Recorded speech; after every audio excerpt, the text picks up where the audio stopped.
That way I don't miss anything. And I'm going to edit in Final Cut Pro anyway, so it doesn't matter what we say before or after. But Okay. we will make a hard start and a hard stop because it's really hard to edit in a finish or a beginning if we don't actually start and stop. Right.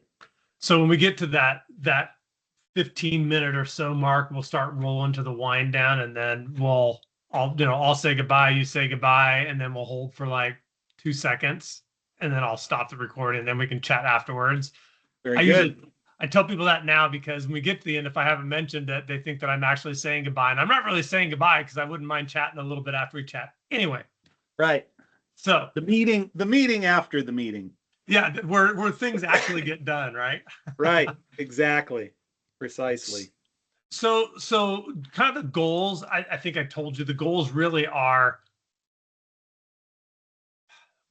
why take care of yourself? You know, what drove John to decide, hey, I used to be in shape and then I kind of lost my motivation and now I'm back doing it and here's what I'm doing now. And you know, because what we're trying to do is we're trying to sell the theory that the understanding, not theory, the understanding that anybody can do this if they'll take the time to actually develop the habits and the goals and just stay consistent. And when you screw up, just keep going. And so, you know, it doesn't need to be, you know, like Joe and Ron's were really long because they just start Joe and Ron are long people. Ron, right. And so I guess really, so our goal is when the person in R&D is watching this video, they're going, well, I could do that. I mean, if it just was that, if I could start there and have goal, you know, then I'm in for that. Yeah. So that's kind of the goal, you know. I've done a couple of these where I've had to just stop and go, okay, it can't be this you can't make it this complicated because nobody's going to do, well, I researched this and then I did this. Right. Just how about just don't eat candy and walk around the block once a day. Yeah. Eat less and move more. 100%, right? 100%. So anyway, that's our goal today, is just to make it you sharing how you can how your thoughts and goals can make it successful for everybody. So very good. Sounds like a plan. All right, shut this off. These off. Problem with working in the office is there's too many things that can go off, and I hate fixing once we've started. Right. Okay. All right, so I'll start with the welcome type thing. We'll roll into it, and like I said, I'll kind of watch the clock, and we'll both watch the clock, and so around 15 minutes, we'll just start winding towards see you later type thing. Follow your lead. All right, so we can get a good thumbnail. Just we got to start off with kind of a smile looking at the camera, because trying to find the right thumbnail. I don't know if you saw the thumbnail that ended up for Ron's meeting on Friday. Was Ron going? And I went to it wasn't. I didn't do the recording, so I couldn't fix it. What if I shut my camera off and you got that? Would that work? No, it won't matter. I mean, I'll find one. Like I said, it's. I'd rather not have that. I'd rather have your face. All right, you got it. Yeah. So I laughed when I saw that meeting thing pop up, and Ron's like this, and I'm thinking, I think I saw that too. Yeah. It's like, oh, brother. And then I went to change the thumbnail on it for him, but I didn't make the recording, so I couldn't adapt it. So I just whatever. All right, here we go. Hey, John, thank you for joining me today. I know we've talked about this a couple of times and we've bounced dates back and forth, so I am so glad that you're able to do it today. Now, we've talked about a lot of different things, but I think today we're not talking about going and hiking Mount Rainier, though I think that sounds like a lot of fun. We're just talking about kind of your journey of getting back into a little bit better shape. I know you were in great shape, less than great shape, and now you're heading back to great shape. Maybe just share with everybody your simplistic method of just chipping away at it. Absolutely. And thank you, Troy, for putting this meeting together and for putting Endurance Lab together. The pleasure is certainly all mine today. First off, we happen to be recording this on Veterans Day, so a profound happy Veterans Day to all of our teammates at Laticrete and all of those who have served in the American Armed Forces. It's good to be Yep. with you. So getting into the philosophy, and you and I were talking about prior to our meeting here, philosophy. Here's mine. I'm making every attempt to eat less and move more. How's I love that it. for a simplistic approach? And that really is my philosophy. Now, specifically, yes, I'm trying to limit calorie intake, clearly.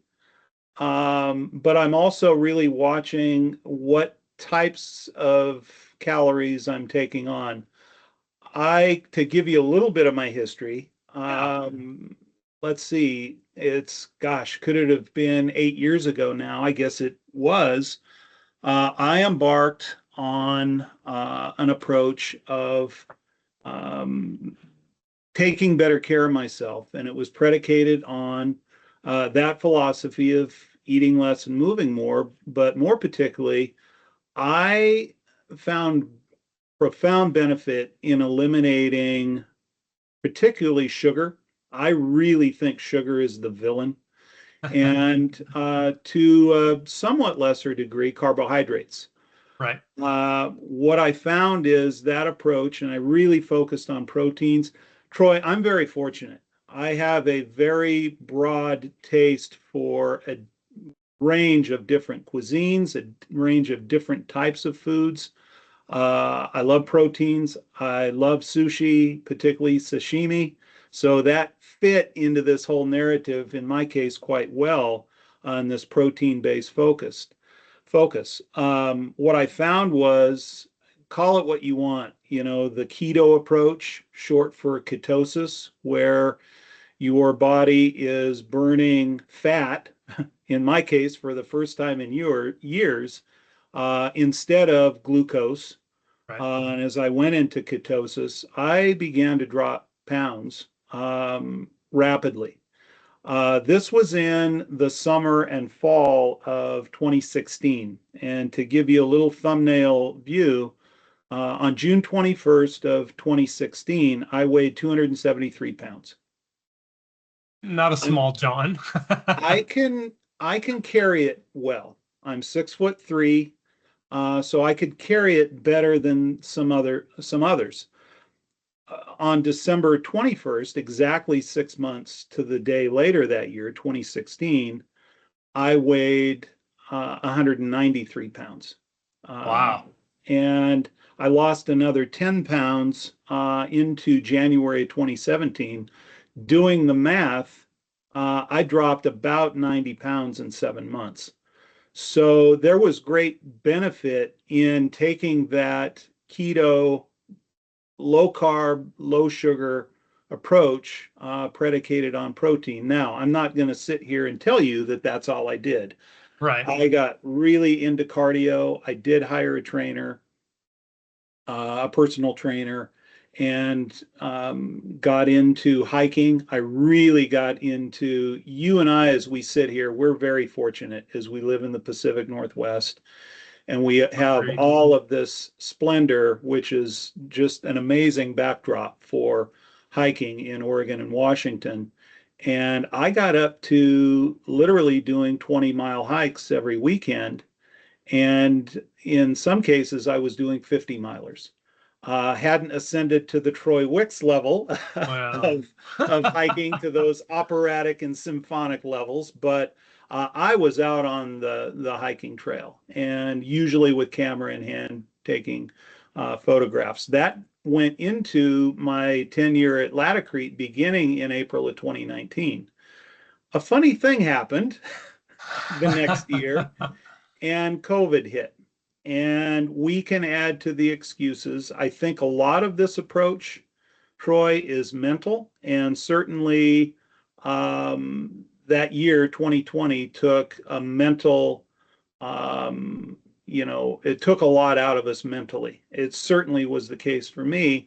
Agreed. And Yep. I found myself, there's a saying that I'm fond of. It's change your behavior to meet your goals instead of changing your goals to meet your current behavior. I found myself after 2020 changing my goals to meet my current behavior. Now, we can add to the excuses. My favorite being, Troy, that I was putting on the weight for a role in a movie. Troy, it wasn't a specific role. I just figured that Hollywood could always use a big fat guy. Turns out they don't. Anyway, that's my excuse. The reality is that they were excuses. I was getting heavier. I was getting more and more out of shape. I found myself with a case full of grout samples and brochures in hand, being out of breath from the car to the front door of my distributor or dealer.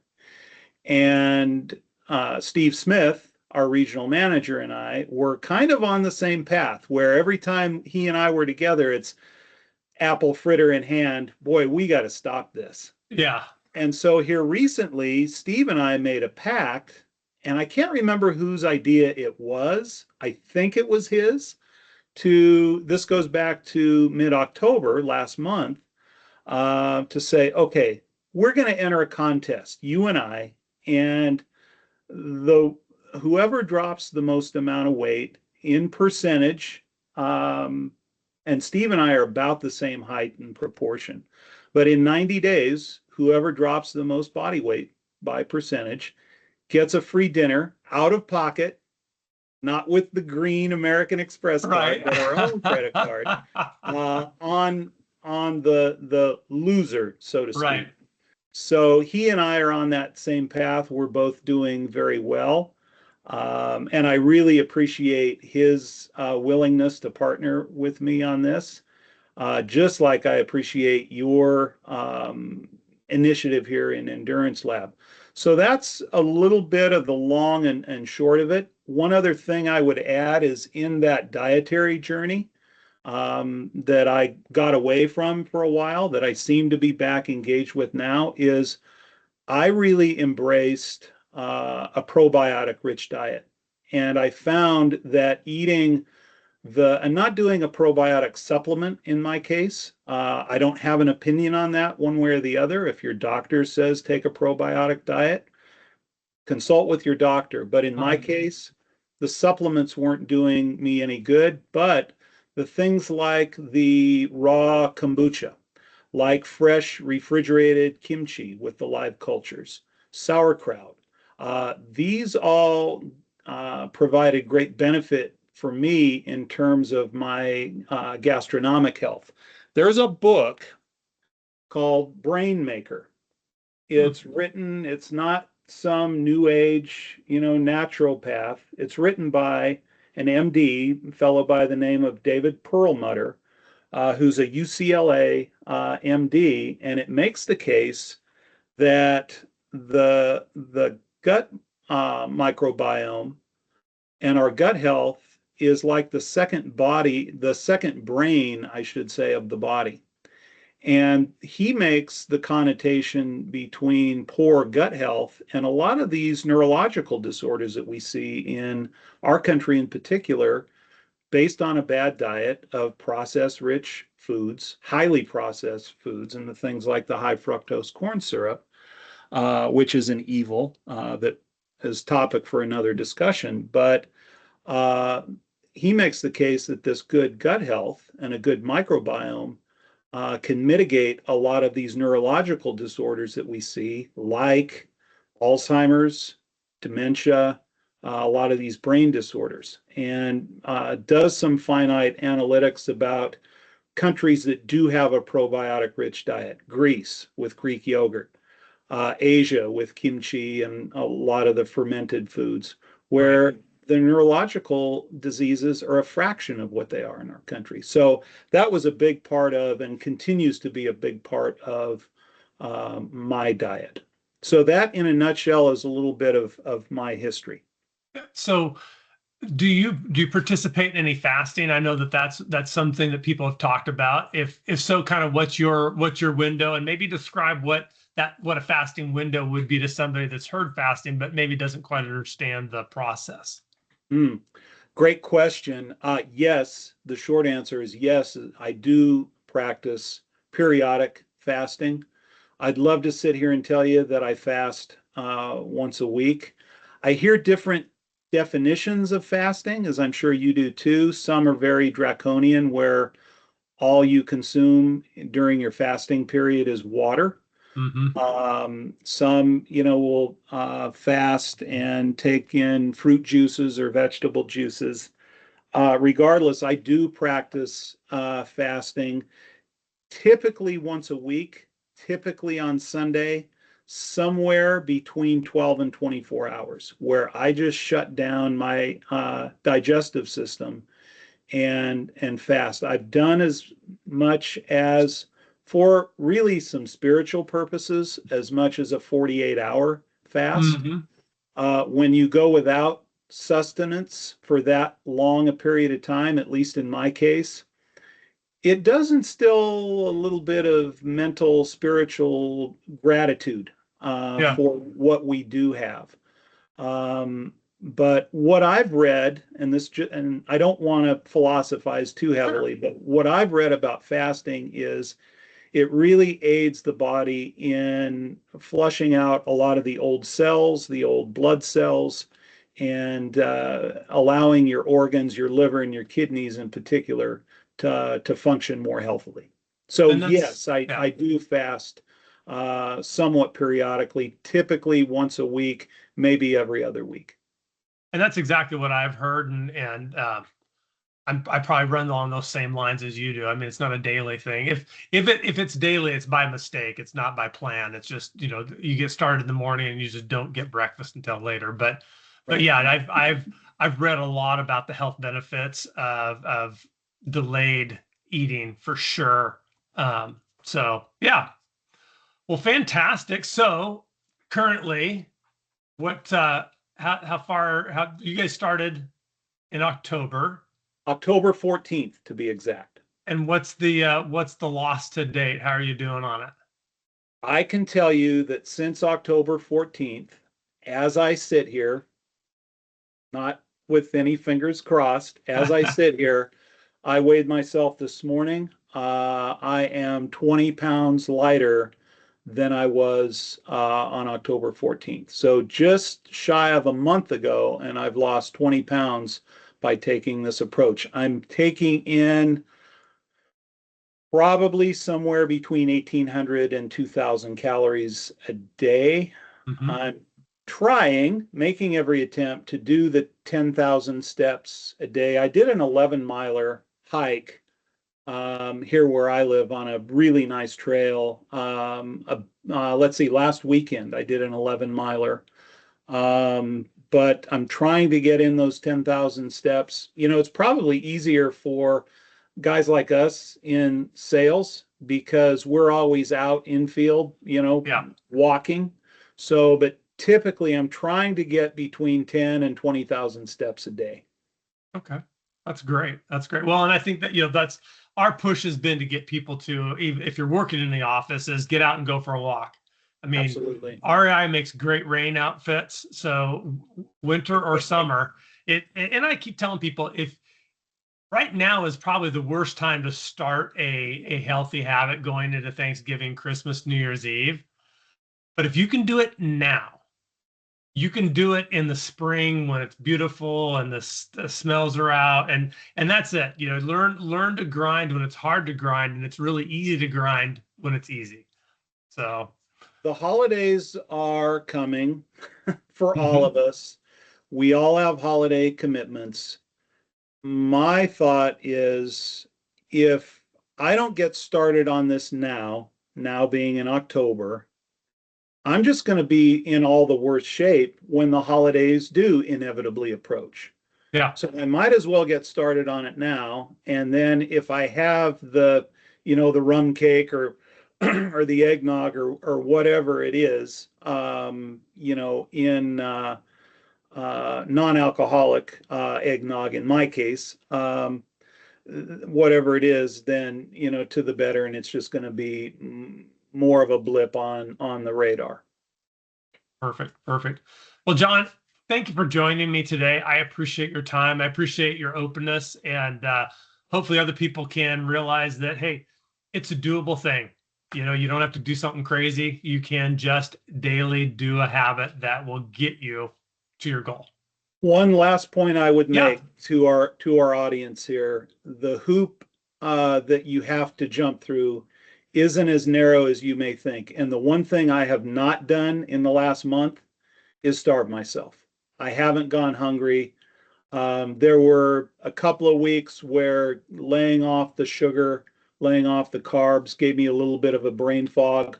Once I got past through that boot camp, like I say, the one thing I have not done in this last month is starve myself. So it's not as bad as you think, friends.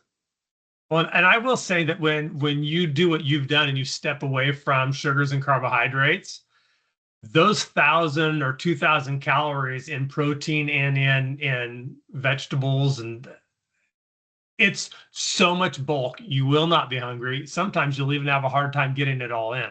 Amen. Amen. All right, Jon, thank you so much. Have a great day, and we will talk to you later. Thank you, Troy. Appreciate it. Thank you. Yep. Perfect. That was great.